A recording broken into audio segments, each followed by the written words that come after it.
Eyewitness video released on Tuesday showed destroyed buildings and rubble in Karaj, west of Tehran, as the U.S. and Israel pounded Iran with what both the Pentagon and Iranians on the ground described as the most intense airstrikes of the conflict.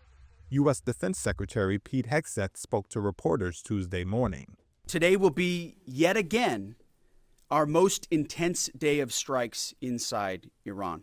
The most fighters, the most bombers, the most strikes. Intelligence more refined and better than ever.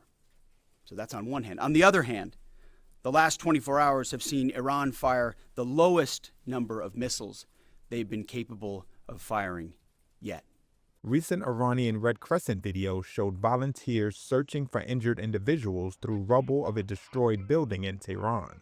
People are seen covered in dust and debris as they are being rescued and placed on stretchers.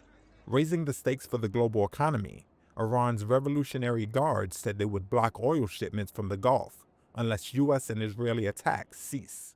Meanwhile, global markets are betting that President Donald Trump will call off the war soon.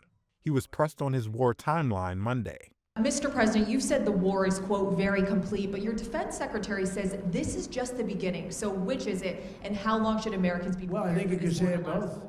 It's the beginning of building a new country, but they have no Navy, they have no Air Force.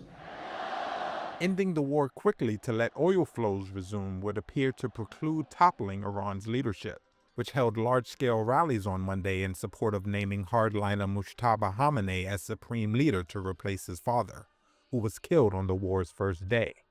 Trump has not yet defined what victory would look like, but on Monday stopped short of repeating declarations that Iran must let him choose its leader. According to Iran's UN ambassador, over 1,300 Iranian civilians have been killed since the U.S. and Israeli airstrikes began.